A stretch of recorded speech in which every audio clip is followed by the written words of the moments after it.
Okay, it's a virus that spreads from person to person, just like a cold. Although it starts like a cold, gives you red eyes, fever, and then a rash develops. Okay. The rash develops in the face, and then to the rest of the body.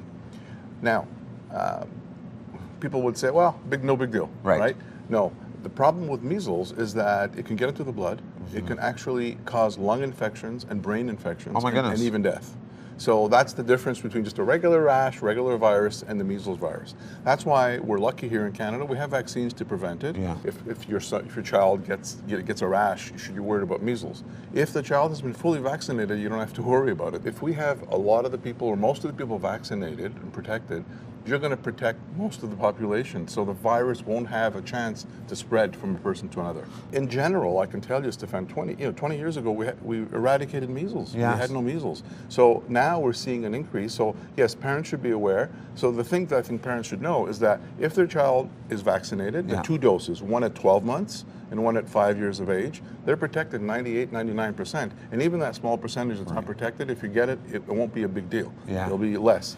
But if your child is up to date, or that's fine. If your child's not up to date, make sure that you're up to date.